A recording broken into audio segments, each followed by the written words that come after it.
Está dito.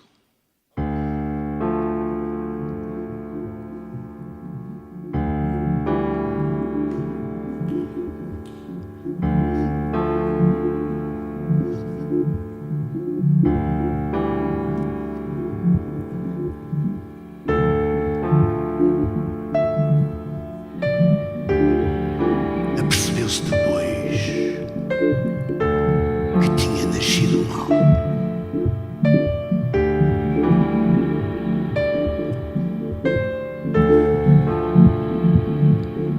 Fatalidade extraordinária.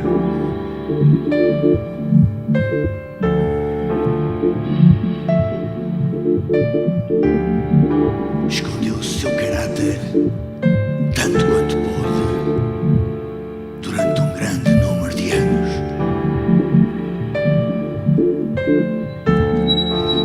Mas por fim, por causa desta concentração que lhe não era natural,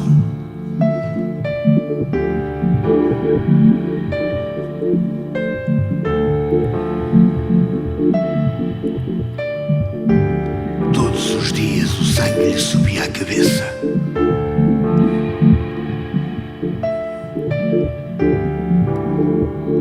Até que, não podendo mais suportar tal vida,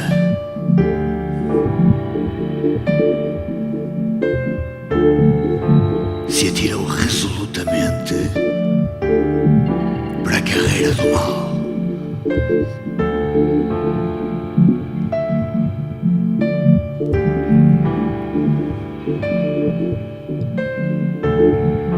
Doce atmosfera.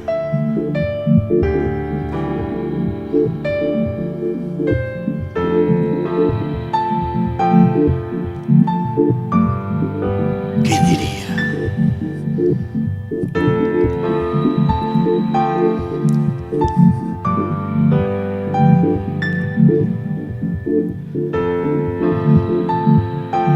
Quando beijava uma criança de rosadas faces,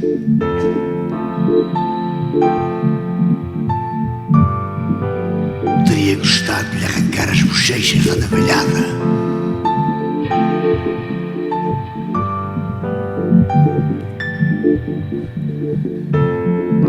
E tê-lo-ia muitas vezes feito,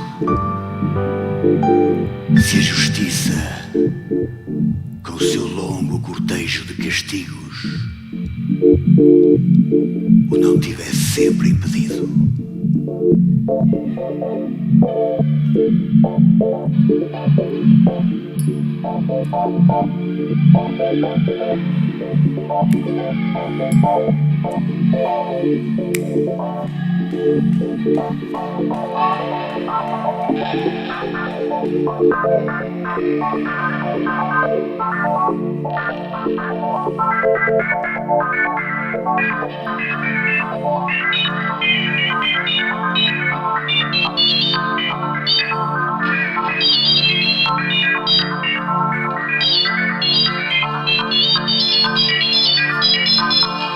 Não era mentiroso,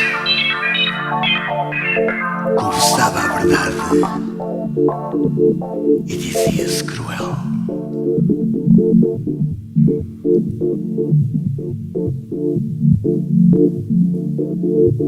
Humanos, ouvis.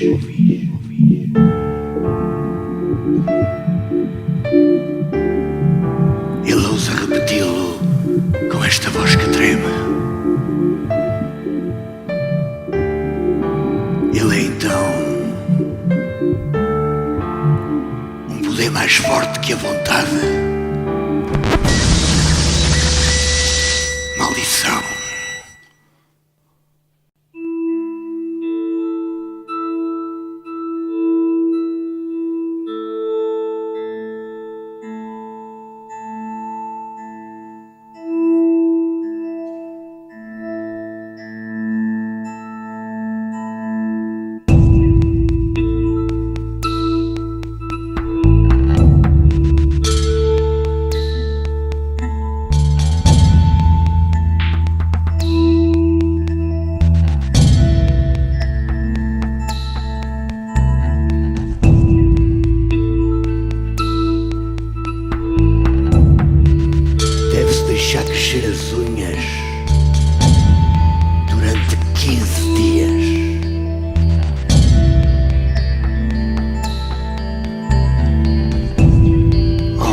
doce, arrancar brutalmente da cama uma criança que nada tem ainda sobre o lábio superior. E com os olhos muito abertos, fingir que se lhe passa suavemente a mão na testa, inclinando-lhe para trás os seus lindos cabelos. Depois, de repente, no momento em que ela menos espera, enterrar-lhe as unhas compridas no peito mole, de modo a que não morra, porque se morresse, não teríamos mais tarde o espetáculo das suas misérias.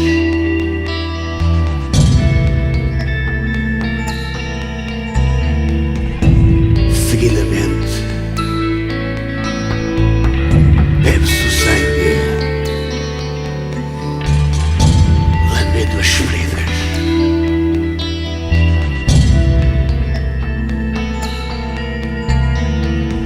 E durante este tempo, que devia durar tanto quanto dura a eternidade,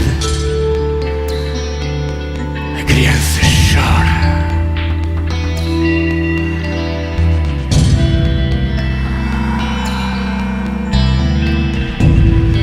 Nada é tão bom como o seu sangue, extraído, como acabo de dizer, e ainda quentinho.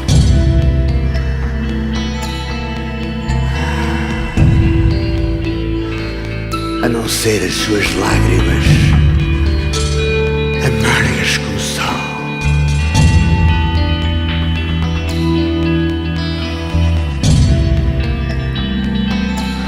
Homem, nunca provaste o teu sangue quando por acaso te cortaste de um dedo?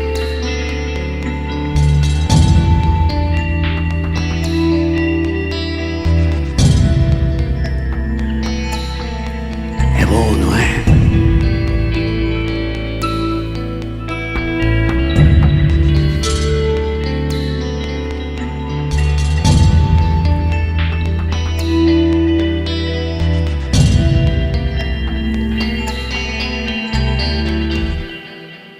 Porque não tem gosto nenhum.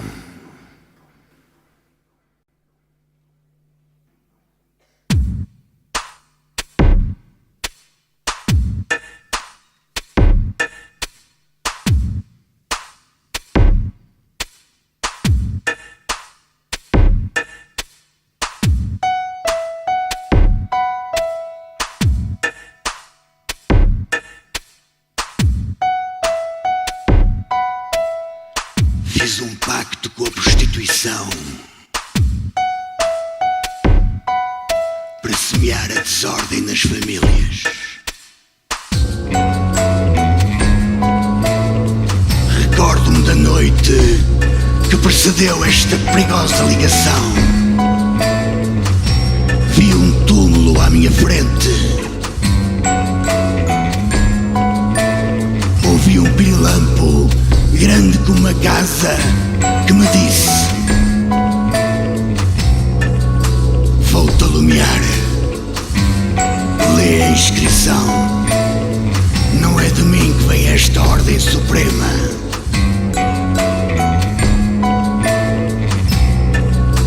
Uma vasta luz cor de sangue, em face da qual me bateram os dentes e os braços me caíram inertes. Espalhou-se pelos ares até ao horizonte.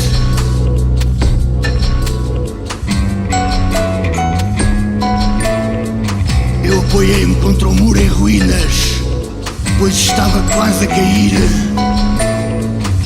e li: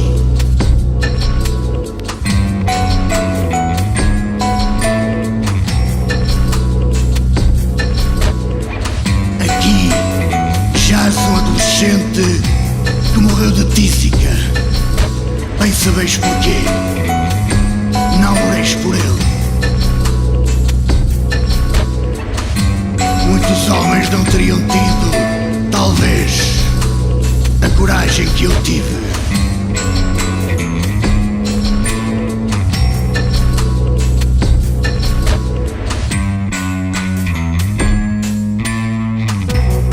Entretanto, uma bela mulher, nua, veio deitar-se a meus pés. E eu para ela, de rosto triste: podes levantar-te.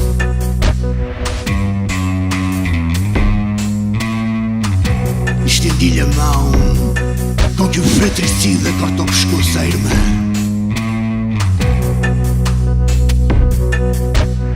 Diz-me o pirilampo: pega numa pedra e mata. Porquê? Disse eu. E ele: toma cuidado contigo. És o mais fraco, porque eu sou o mais forte. Esta chama-se prostituição.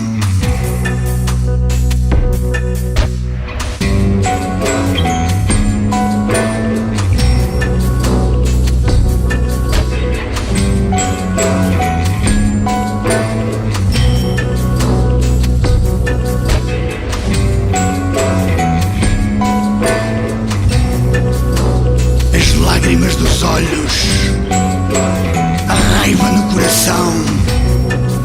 Senti nascer em mim uma força desconhecida. Peguei numa grande pedra. Depois de muitos esforços, erguia a custo à altura do peito.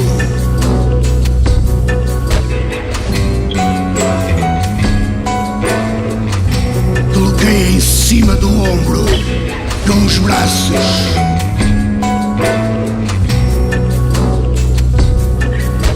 Subi uma montanha até ao alto.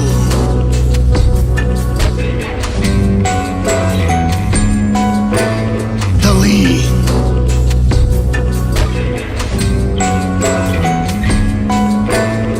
esmaguei o pirilampo.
Passeio cotidiano. Todos os dias passava numa rua estreita. Todos os dias uma esbelta menina de 10 anos me seguia à distância, respeitosamente, ao longo dessa rua, olhando-me com pálpebras simpáticas e curiosas. Era alta para a idade e tinha um corpo bem lançado. Abundantes cabelos negros, divididos em dois no alto da cabeça, caíam-lhe em tranças independentes sobre uns ombros de mármore.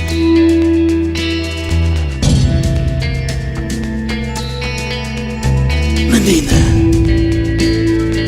tu não és anjo e has tornar-te afinal como as outras mulheres. Não, peço-te, não tornes a aparecer diante dos meus sobrolhos franzidos e vesgos. No momento de desvario, poderia pegar-te nos braços, torcê-los como a roupa lavada para lhe tirar a água, ou parti-los ruidosamente como a dois ramos secos, e depois fazer-te comer à força.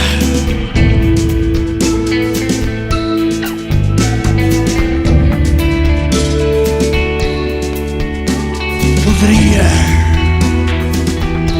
segurando a cabeça entre as mãos, com ar caricioso e doce, enterrar-te os dedos ávidos nos lóbulos do teu cérebro inocente, para daí extrair sorriso nos lábios, um monte eficaz que me lava os olhos doridos pela eterna insónia da vida.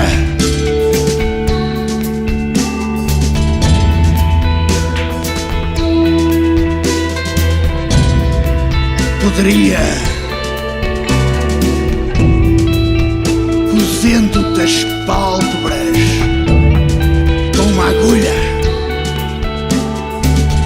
privar-te do espetáculo do universo e pôr-te assim na impossibilidade de encontrares o teu caminho.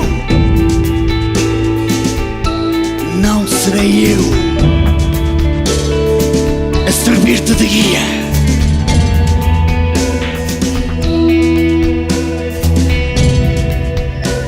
Poderia, erguendo o teu corpo virgem com um braço de ferro, agarrar-te pelas pernas, fazer-te girar à minha volta como uma funda, concentrar as forças na última circunferência e lançar-te contra o muro.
Sentei-me no rochedo junto ao mar.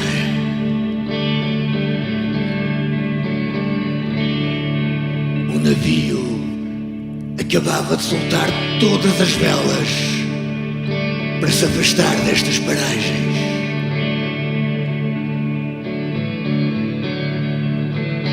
A tempestade ia começar os seus ataques e já o céu escurecia, tornando-se de um negro quase tão horrendo como o coração do homem.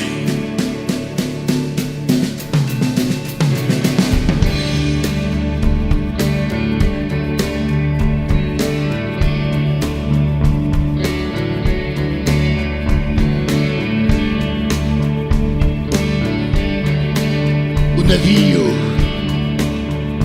que era um grande barco de guerra, baixava agora todas as suas âncoras para não ser varrido contra os rochedos da costa.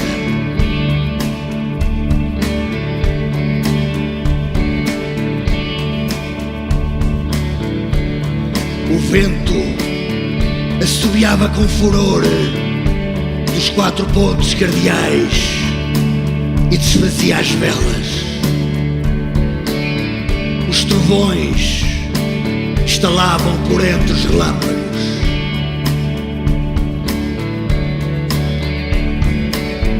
O balançar daquelas massas de água não tinha conseguido quebrar as correntes das âncoras, mas os seus abalos tinham entreaberto um veio de água nos flancos do navio. Enorme brecha, pois as bombas não eram bastantes para esvaziar as pilhas de água salgada que, espumando, se vinham a bater sobre a ponte como montanhas.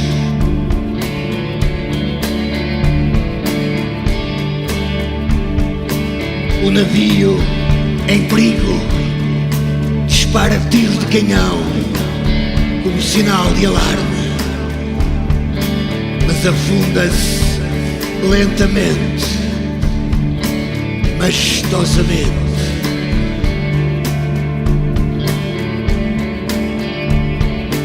Aquele que nunca viu um barco afundar-se no meio do furacão, da intermitência dos relâmpagos e da escuridão mais profunda, enquanto aqueles que lá estão são prostrados pelo desespero que se imagina, esse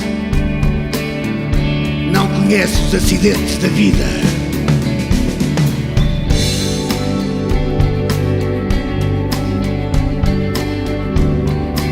Por fim, ergue-se um grito universal de imensa dor diante dos flancos do barco, enquanto o mar redobra os seus ataques temíveis. É o grito que o abandono das forças humanas fez soltar. Cada um se embrulha no manto da resignação e entrega a sua sorte nas mãos de Deus.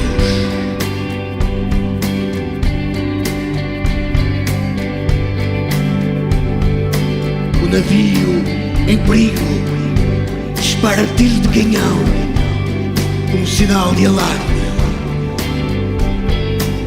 mas afunda-se lentamente, majestosamente. Fizeram trabalhar as bombas durante todo o dia. Esforços inúteis. A noite chegou, espessa, implacável, para levar ao cúmulo este gracioso espetáculo. Cada um vai pensando que uma vez na água não poderá mais respirar, mas exorta-se a reter o fogo o mais possível para prolongar a vida por 2 ou 3 segundos. É vingadora ironia que quer lançar à morte.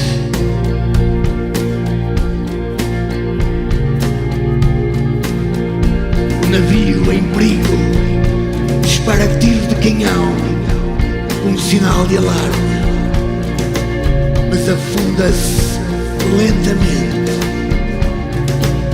majestosamente. É um erro. Já não dispara tiros de canhão, não se afunda. A casca de nós foi tragada completamente.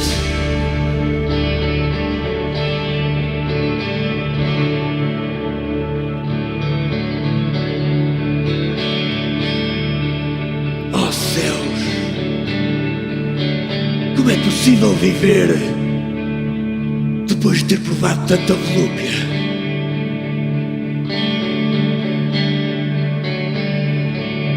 Fora-me dado ser testemunha das agonias de morte de alguns dos meus semelhantes. Minuto em minuto, seguir aos incidentes das suas angústias. Da Costa insultava-os, lançando-lhes imprecações e ameaças. Julgava que eles me ouviam.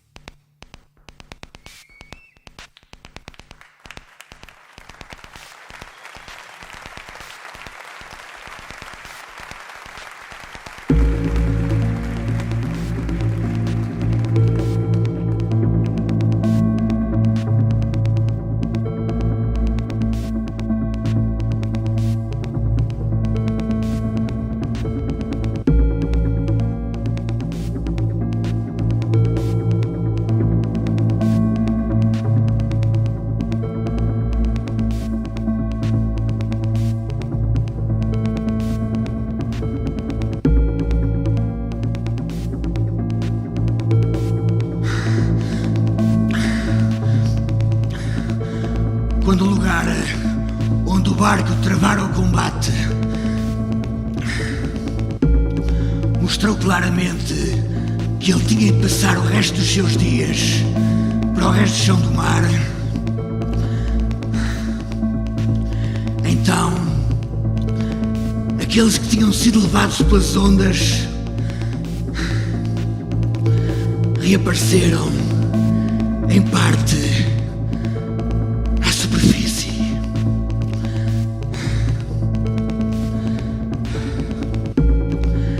Agarraram-se uns aos outros pela cintura.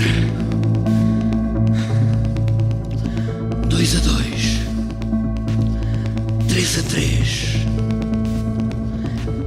Era a maneira de não salvarem a vida, porque os seus movimentos ficavam embaraçados e eles iam ao fundo como bilhas furadas.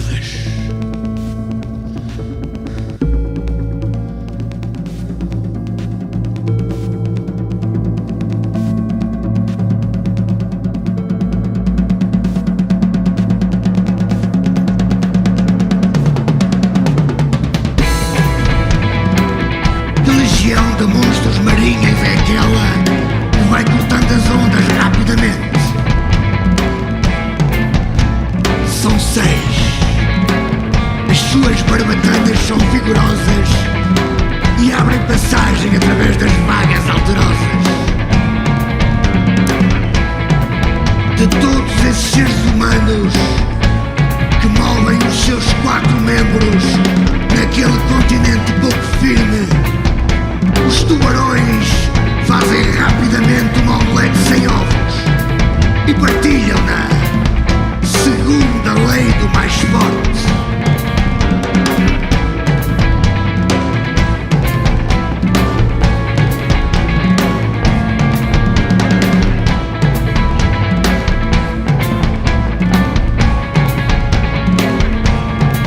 O sangue mistura-se com a água e a água mistura-se com o sangue.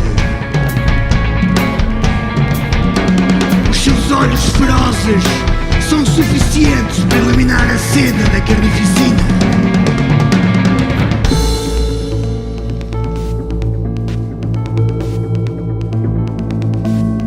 Uma enorme fêmea de tubarão vem tomar parte na pasta de fígado de pato e comer o cozido frio. Está furiosa porque vem esfomeada. Inicia-se uma luta entre ela e os tubarões para disputarem os poucos membros palpitantes que flutuam por aqui e por ali, sem dizerem nada, à superfície da nata vermelha. À direita, à esquerda, ela vai dando dentadas que geram ferimentos mortais.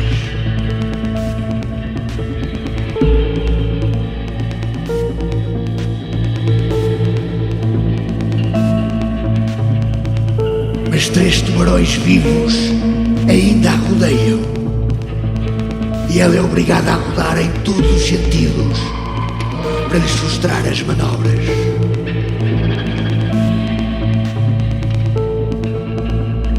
Com uma crescente emoção, desconhecida até aí, o espectador da costa segue aquela batalha naval de um género novo.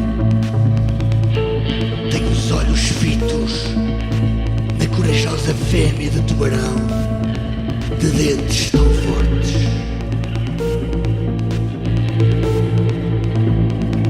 Não hesita mais. Encosta a espingarda ao ombro e, com a habitual destreza, aloja uma bala no ouvido de um dos tubarões, no momento em que aparecia acima de uma onda.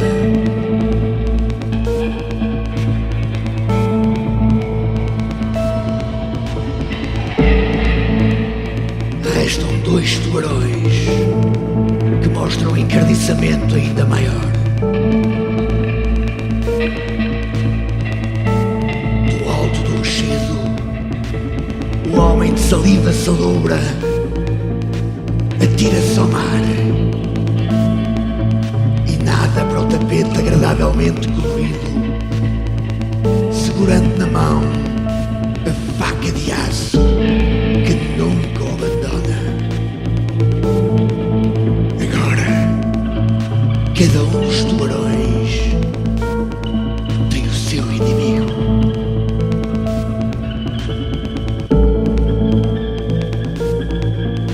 Aproxima-se do seu cansado adversário e, com vagar, enterra-lhe no ventre a lâmina aguçada.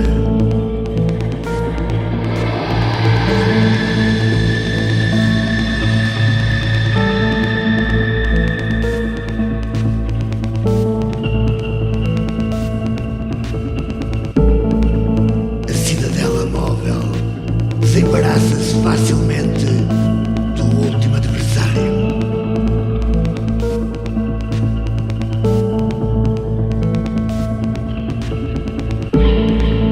Encontram-se frente a frente o nadador e a fêmea de tubarão, salva por ele. Olham-se nos olhos durante alguns minutos e cada um se espanta com a ferocidade que encontra no olhar do outro. Então, de comum acordo, entre 2 águas, deslizaram um para o outro com uma admiração mútua.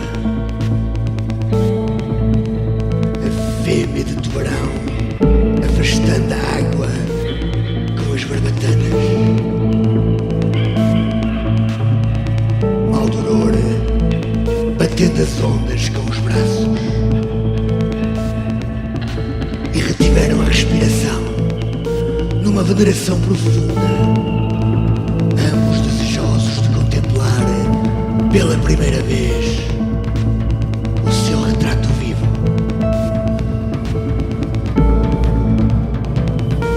Chegados a 3 metros de distância, sem qualquer esforço, caíram de repente um contra o outro, como 2 ímãs, e abraçaram-se com dignidade e gratidão, num abraço tão terno como de irmão e irmã.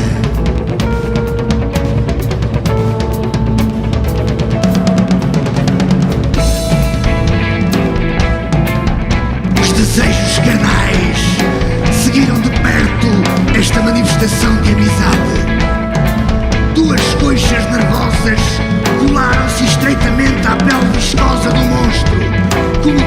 sanguessugas e os braços e as barbatanas entrelaçados em redor do corpo do objeto amado que apertavam com amor, enquanto os peitos e as gargantas já não passavam de uma só massa glauca com exalações a sargaço no meio da tempestade que continuava à luz dos relâmpagos, tendo por leito nupcial a espumosa vaga, levados por uma corrente submarina como num berço e rodando sobre si próprios para as profundezas desconhecidas do abismo, uniram-se numa cópula longa, casta e orosa.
Até aos nossos dias, a poesia seguiu um caminho errado,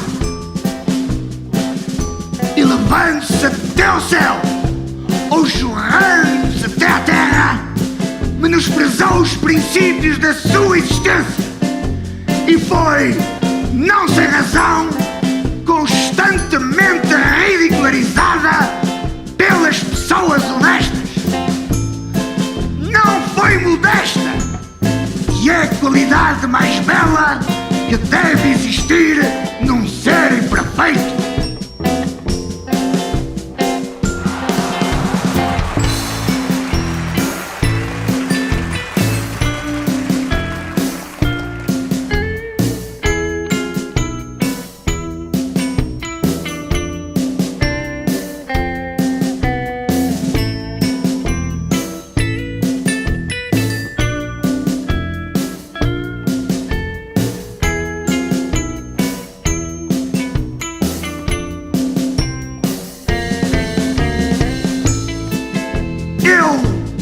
Quero mostrar as minhas qualidades, mas não sou tão hipócrita que esconda os meus vícios. O riso, o mal, o orgulho, a loucura hão de surgir alternadamente entre a sensibilidade e o amor da justiça e servirão de exemplo à estupefação humana. Cada um se reconhecerá aí, não tal como devia ser, mas tal como é. E talvez este simples ideal, concebido pela minha imaginação, venha a ultrapassar, no entanto, tudo o que a poesia encontrou até aqui de mais grandioso e de mais sagrado. Porque se eu deixar transpirar os meus vícios, todos acreditarão melhor nas virtudes que eu faço resplandecer e cuja auréola porei tão alto que os maiores gênios do futuro hão de testemunhar por mim sincero reconhecimento. Assim pois,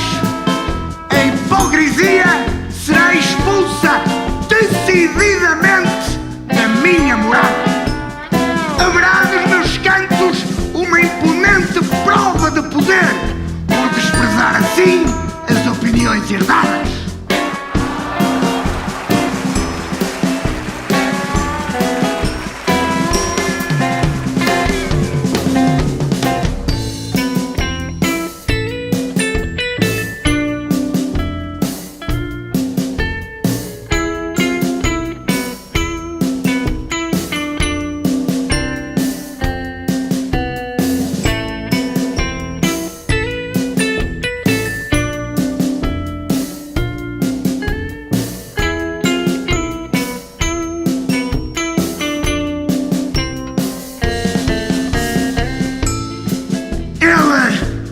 Canta só para ele e não para os seus semelhantes.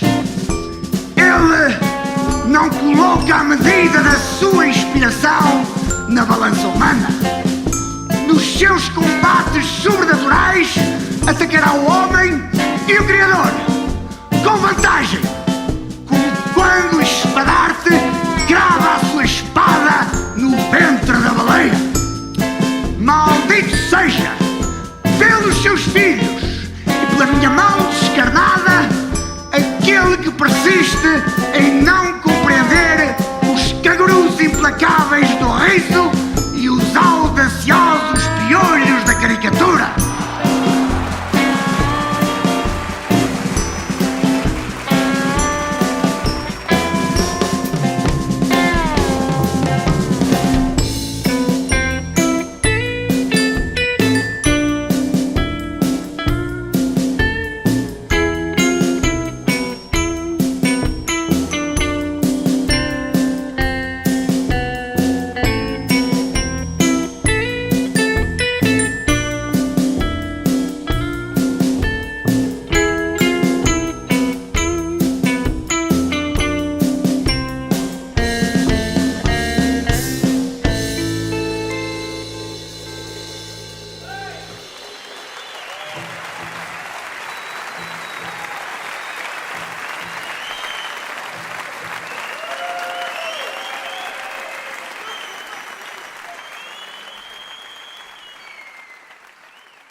Estou sujo.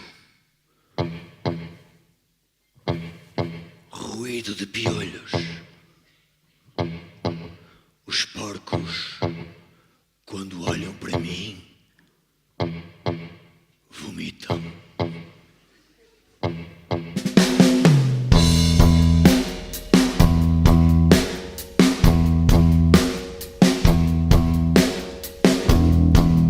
As crostas e pústulas da lepra escamaram a pele coberta de pus amarelo.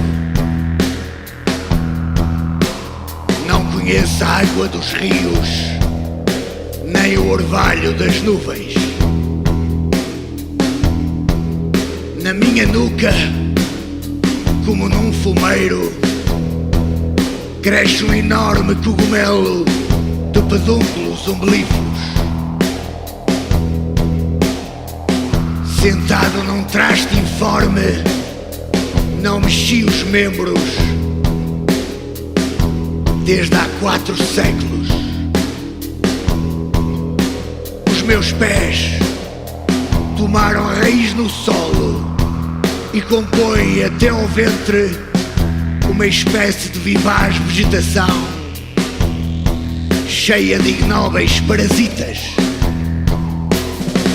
que não deriva ainda da planta, mas que já não é carne. No entanto, o meu coração bate Mas como poderia ele bater se a podridão e as exalações do meu cadáver não ouço dizer corpo não o nutrissem abundantemente? Estou sujo, ruído de piolhos. Os porcos quando olham para mim vomitam. Estou sujo, ruído de piolhos. Os porcos quando olham para mim vomitam. Estou sujo, ruído de piolhos. Os porcos quando olham para mim vomitam.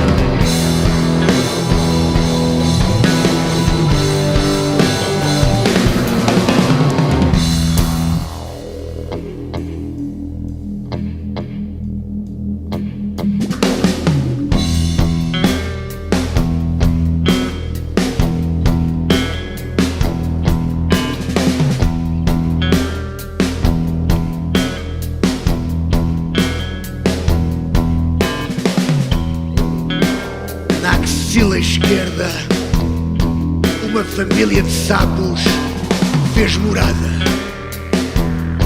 E quando um se mexe, faz-me cócegas. Tomai cuidado, não vá fugir algum e que vá roçar com a boca no interior da vossa orelha. Era capaz de depois vos entrar no cérebro. Na axila direita há um camaleão que lhes dá caça incessante para não morrer de fome. Todos têm de viver. Mas quando uma das partes frustra completamente as manhas da outra, não encontram nada melhor para fazer do que não se incomodarem. E chupam a gordura delicada que me cobre as costas. Já estou habituado.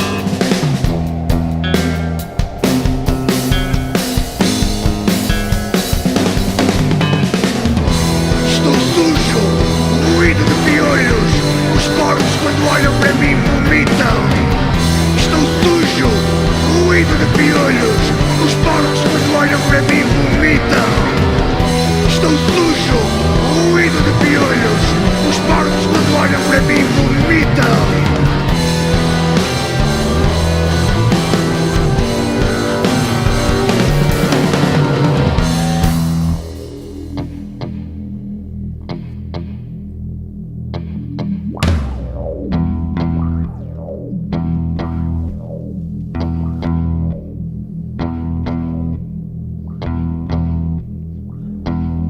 Uma víbora malvada devorou o meu pênis e tomou o seu lugar. Tornou meu nuco aquela infame. Oh, se eu tivesse podido defender-me com os meus braços paralisados. Mas creio antes que eles se transformaram em cavacos. Seja como for, importa constatar que o sangue já lá não vai passear a sua vermelhidão.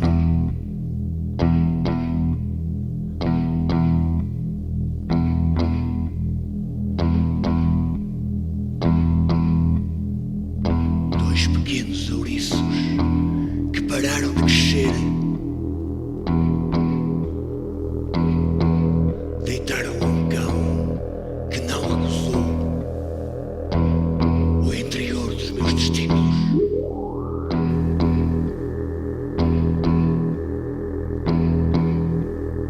A epiderme cuidadosamente lavada, meteram-se dentro dela. O ânus foi interceptado por um caranguejo. Animado pela minha inércia, guarda a entrada com as suas pinças e faz-me doer muito.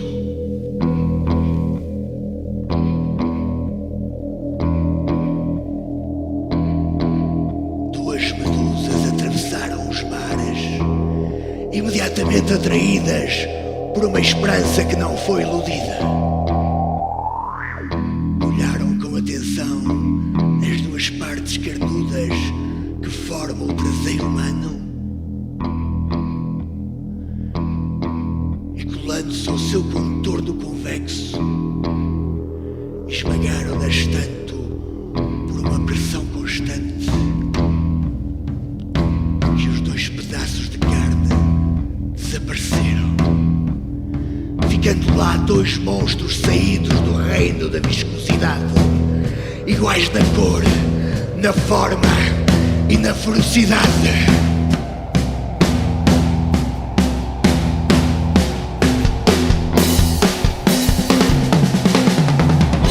Estou sujo, ruído de piolhos. Os porcos, quando olham para mim, vomitam. Estou sujo, ruído de piolhos. Os porcos, quando olham para mim, vomitam. Estou sujo, ruído de piolhos. Os porcos, quando olham para mim, vomitam.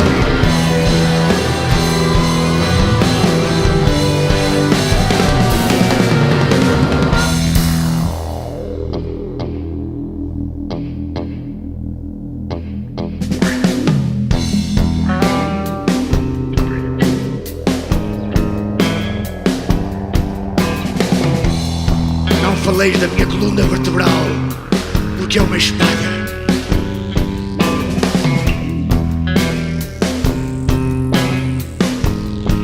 Sim, estava distraído. A vossa pergunta tem toda a razão de ser. Desejais saber, não é verdade? Como é que ela se encontra verticalmente implantada nos meus rins?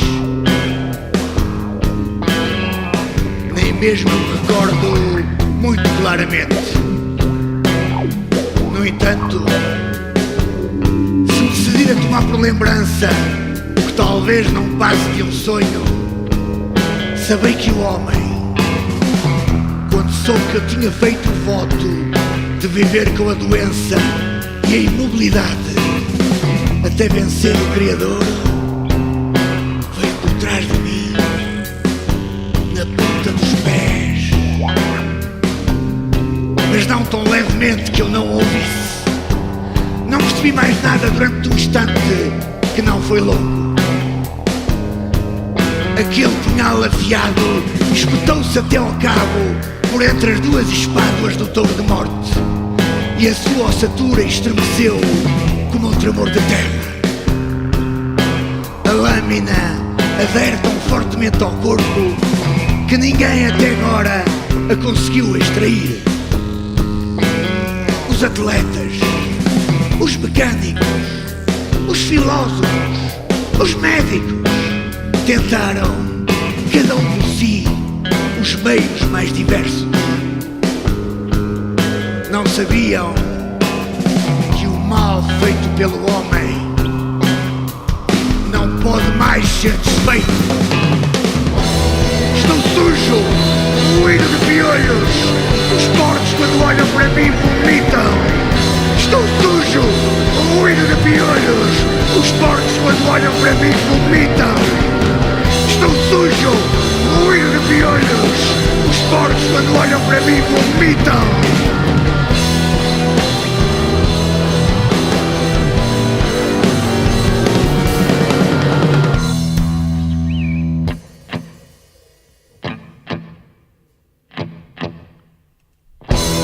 Estou sujo, ruído de piolhos.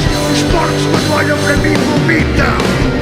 Estou sujo, ruído de piolhos. Os porcos, quando olham para mim, vomitam.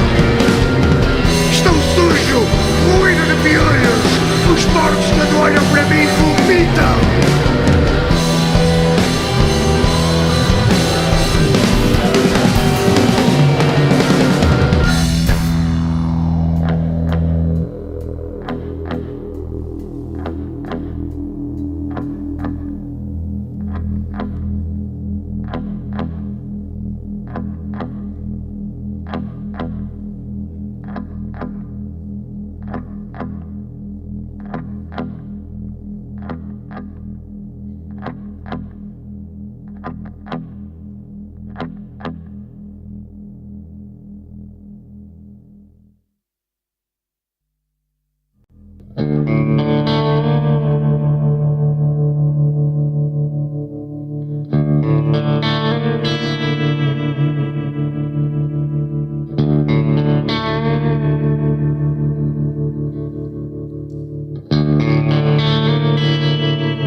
já não pertencia à humanidade.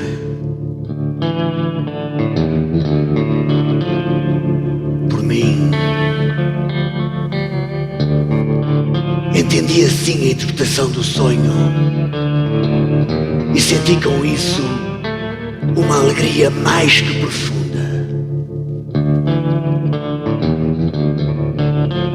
A metamorfose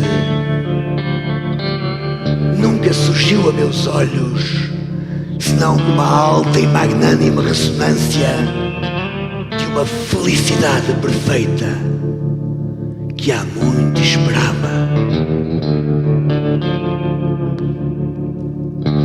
Tinha chegado finalmente o dia em que eu era um suíno.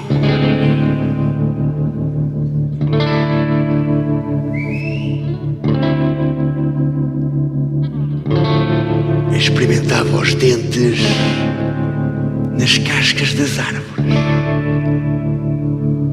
O meu focinho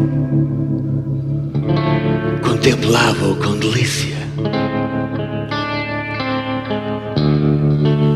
Já não me restava a mínima parcela de divindade.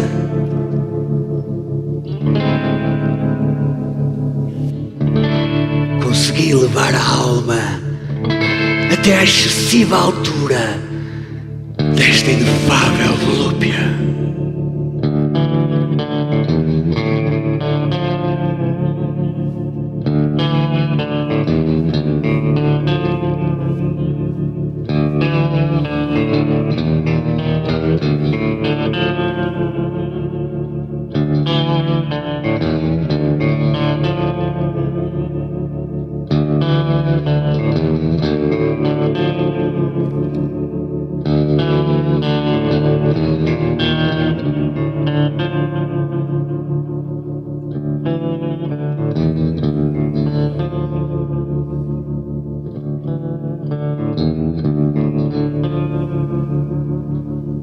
Escutai-me, pois, e não coreis inesgotáveis caricaturas do belo, que levais a sério o ridículo zoar da vossa alma, soberanamente desprezível, e que não compreendeis por que motivo o Criador, num raro momento de excelente paródia, que de certo não ultrapassa as leis gerais do grotesco, se deu um dia ao mirífico prazer de fazer habitar um planeta por seres singulares e microscópicos chamados humanos, cuja matéria se assemelha à do coral vermelho.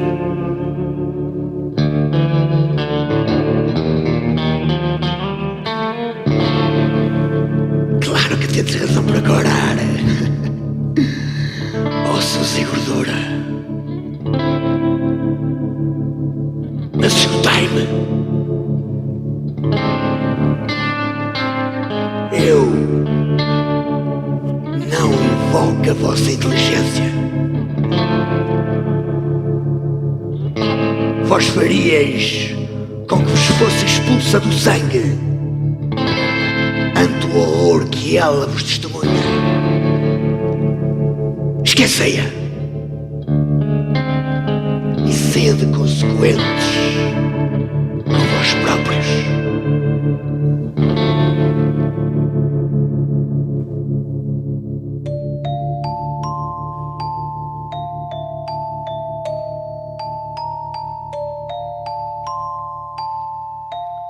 Agora não havia mais constrangimentos. Quando queria matar, matava. E isso até me acontecia muitas vezes e ninguém me impedia.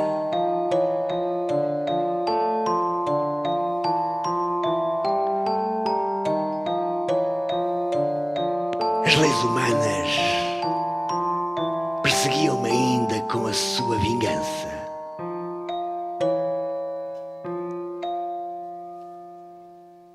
Mas a minha consciência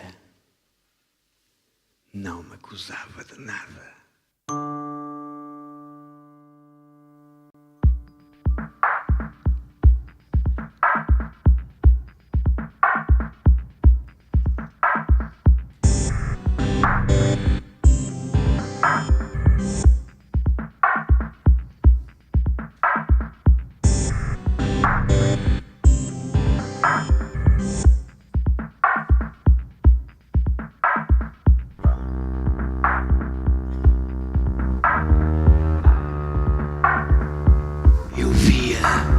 À minha frente, um objeto de pé sobre um outeiro.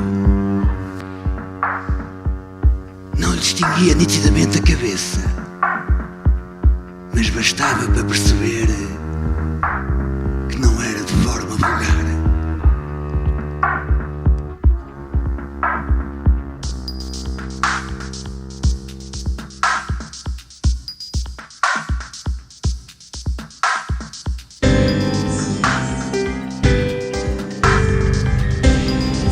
O escaravelho rolava pelo chão, com as mandíbulas e as antenas, uma bola cujos principais elementos eram compostos de matérias excrementosas.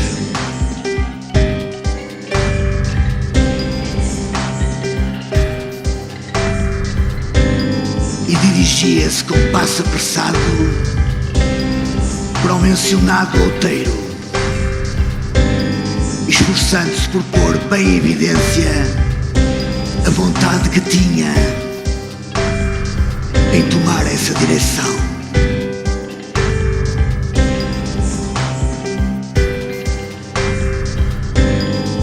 Aquele animal articulado não era muito maior que uma vaca. Se duvidais do que digo, vinde ter comigo, e eu satisfarei os mais incrédulos com os depoimentos de boas testemunhas.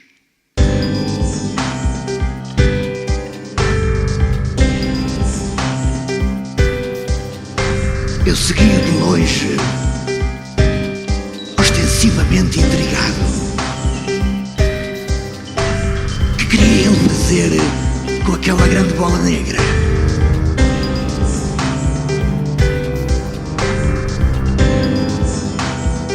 O escaravelho tinha chegado ao sopé do outeiro. Eu tinha acertado os meus passos sobre as suas pisadas, mas encontrava-me ainda a grande distância do local da cena. Eu não estava tranquilo e atirava as pernas para a frente com muita lentidão. Mas o que era então a substância corpórea para a qual me dirigia? Eu sabia que a família dos plecanídeos compreende 4 géneros distintos: a anhinga, o pelicano, o alcatraz e a fragata. A forma acinzentada que me aparecia não era uma anhinga. O bloco plástico que eu distinguia não era uma fragata. A carne cristalizada que eu observava não era um alcatraz.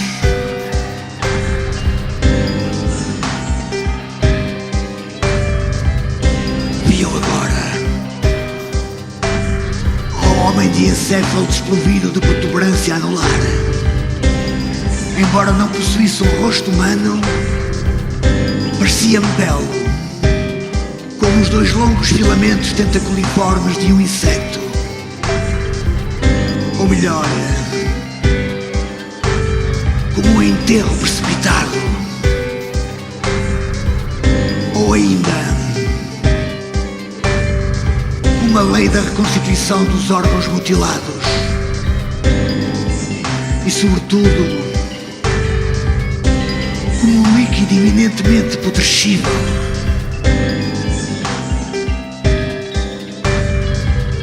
Mas não prestando qualquer atenção ao que se passava nas redondezas,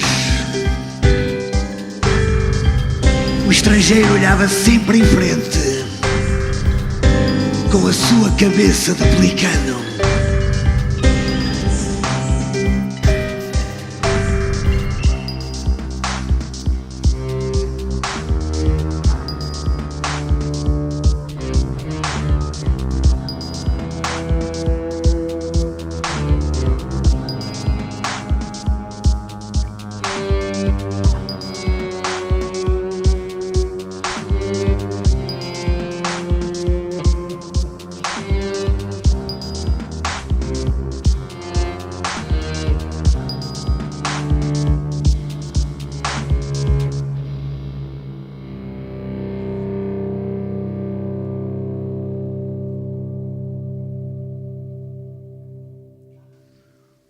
Um dia destes, hei de voltar ao fim desta história.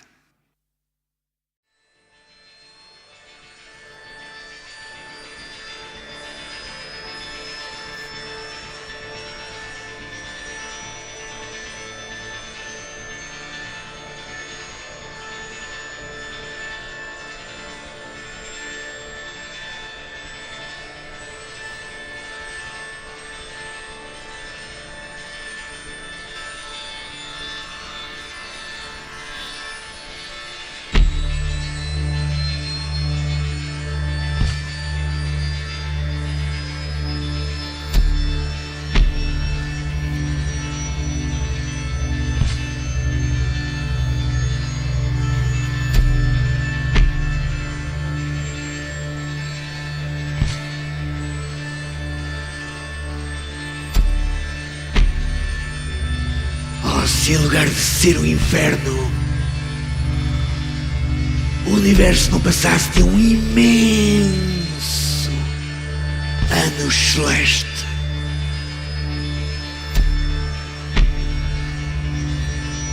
Olhem o gesto que faço com o baixo ventre. Sim, teria introduzido o meu pênis através do seu esfíncter sangrento, despedaçando com os meus movimentos impetuosos as próprias paredes da sua bacia.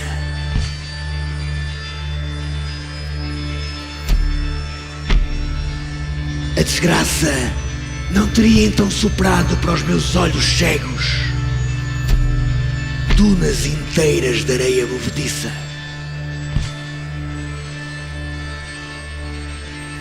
Teria descoberto o lugar subterrâneo onde jaz a verdade adormecida, e os rios do meu esperma viscoso teriam encontrado desse modo um oceano onde se precipitarem.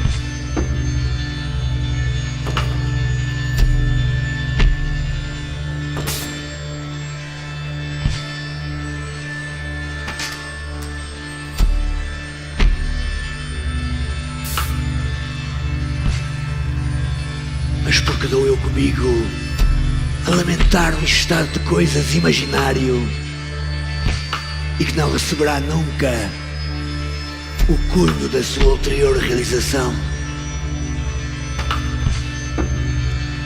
Não vale a pena darmos ao trabalho de construir fugidias hipóteses.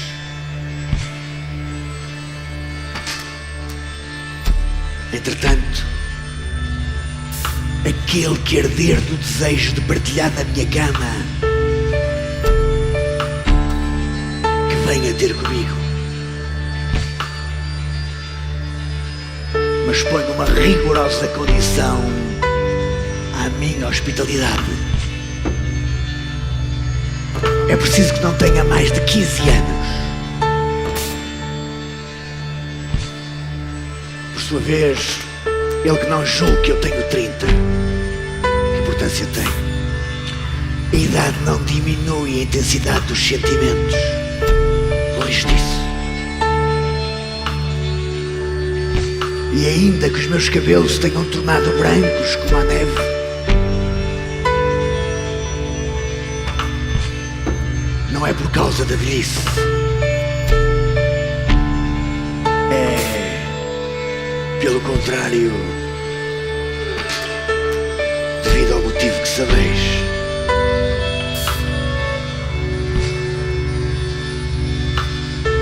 Eu não gosto de mulheres, nem mesmo dos hermafroditas. Preciso de seres que me sejam semelhantes, em cuja fronte a nobreza humana esteja assinalada em caracteres mais nítidos e inapagáveis.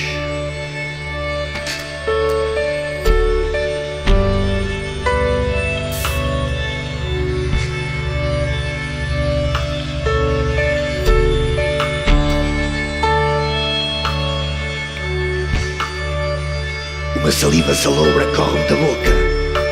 Não sei porquê.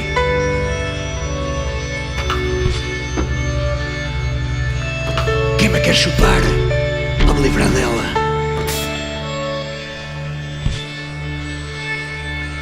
Ela sobe. Continua a subir.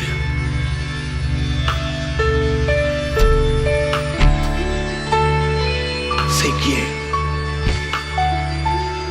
Já reparei que quando bebo da garganta o sangue daqueles que se deitam ao meu lado, é sem razão que me julgam vampiro, porque isso chama só os mortos que saem dos seus túmulos. Ora eu sou um vivo. No dia seguinte, rejeito pela boca uma parte do que bebi. Eis a explicação da saliva infecta.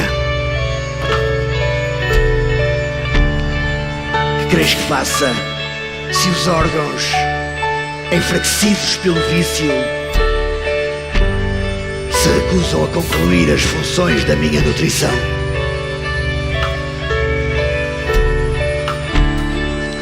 Mas não revelem as minhas confidências a ninguém.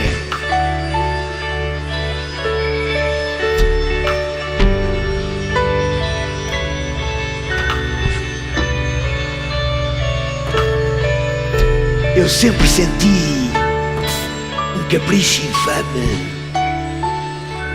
pela pálida juventude dos colégios e pelas crianças estiladas das fábricas.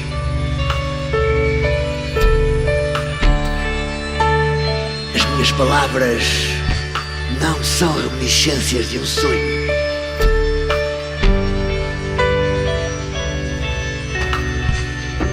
E teria demasiadas recordações a desdobrar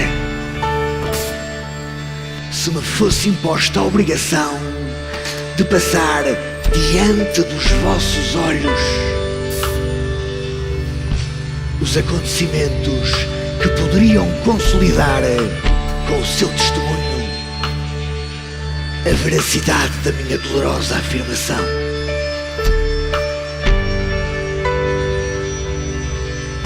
A justiça humana ainda não me surpreendeu em flagrante delito, apesar da incontestável habilidade dos seus agentes.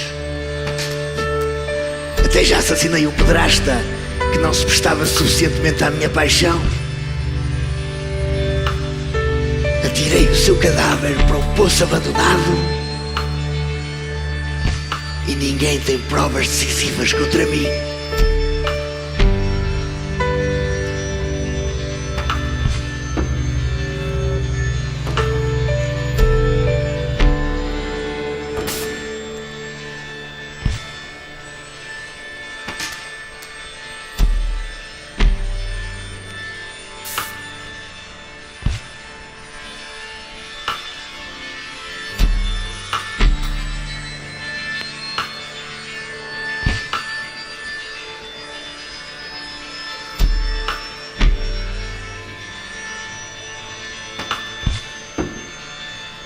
Porque estremeces de medo, adolescente que me escutas. Julgas que quero fazer-te o mesmo? Estás a mostrar-te soberanamente injusto.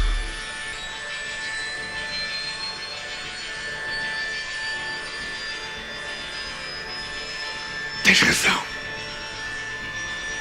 Desconfia de mim. Sobretudo se és belo.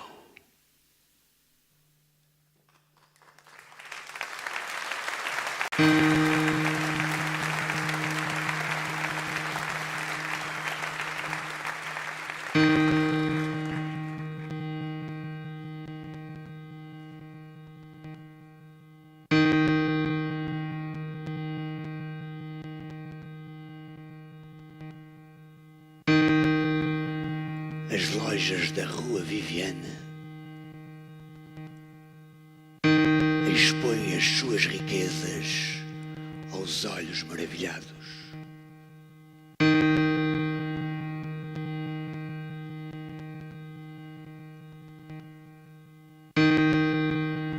Soaram 8 horas do relógio da bolsa. Não é tarde.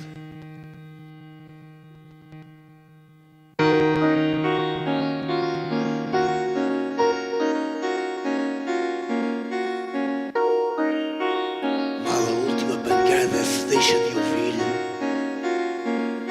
a rua cujo nome foi citado começa a tremer e sacode os seus alicerces desde a Praça Royal até ao Boulevard Montmartre. Os transeuntes estugam o passo e retiram-se apressados para suas casas. Uma mulher desmaia e cai no asfalto. Ninguém a levanta. Todos têm pressa de se afastar destas paragens.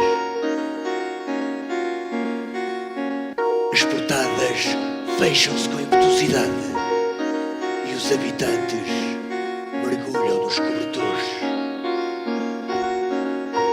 Dir-se-ia que a peste asiática revelou a sua presença. Assim, enquanto a maior parte da cidade se prepara para nadar nas folias das festas noturnas, a Rua Viviane acha-se, de súbito, gelada por uma espécie de petrificação.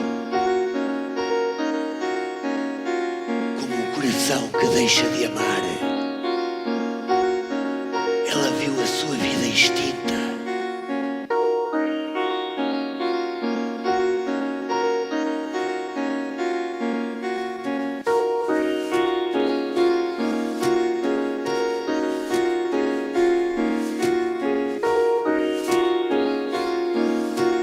Mas depressa a notícia do fenómeno se espalha pelas outras camadas da população e um silêncio sombrio plana sobre a augusta capital. Para onde foram eles? Os candeeiros? O que lhes aconteceu? Às vendedoras de amor? Nada. O silêncio e a obscuridade.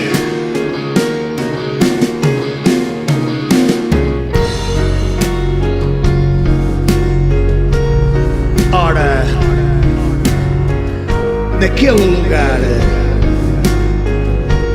que a minha mente acaba de tornar misterioso. Se olharem para os lados, onde a Rua Colbert desemboca na Rua Viviane, verão, na esquina formada pelo cruzamento dessas duas vias, um transeunte a mostrar o seu perfil e a dirigir os seus passos ligeiros para os boulevards. Mas, se nos aproximarmos mais, de modo a não atrairmos sobre nós a atenção daquele transeunte, apercebemos com agradável espanto de que é jovem. De longe, tê-lo-íamos tomado, na verdade, por um homem maduro. Eu consigo ler a idade nas linhas fisionomónicas da fronte. Ele tem 16 anos e 4 meses. É belo, como a retractilidade das garras das aves de rapina. Ou ainda, como a incerteza dos movimentos musculares nas feridas da parte mole da região cervical posterior. Ou melhor, como aquela ratoeira perpétua, sempre armada pelo próprio animal armadilhado, e que pode assim apanhar ruidores indefinidamente e funcionar mesmo escondida debaixo da palha. E sobretudo, como ao encontro fortuito numa mesa de dissecção, de uma máquina de costura e de um guarda-chuva.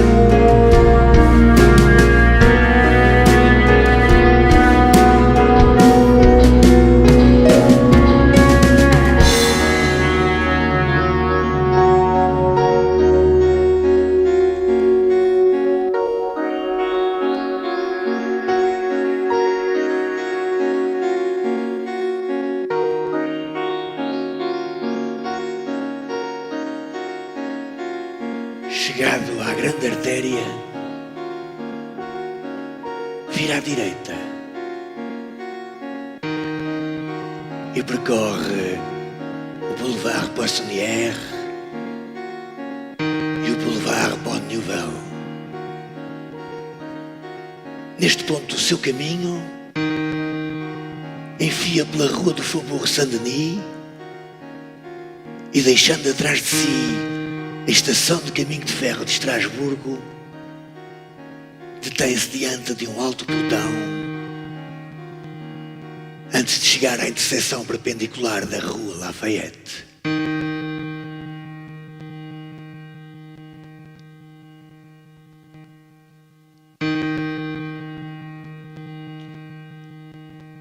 Já que me aconselhais a terminar aqui, quero, desta vez, obedecer ao vosso desejo.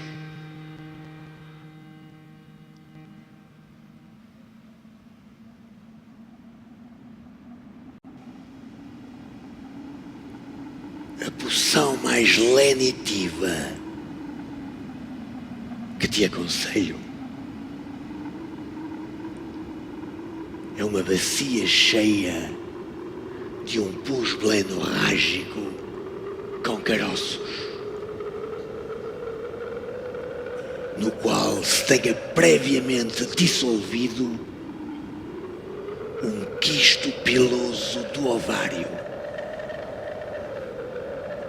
um cancro folicular, um prepúcio inflamado arregaçado da glande por uma parafimose e 3 lesmas vermelhas. Se seguires o meu conselho, a minha poesia receber-te-á de braços abertos, como um piolho com os seus beijos faz a ressecção da raiz de um cabelo.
Está dito.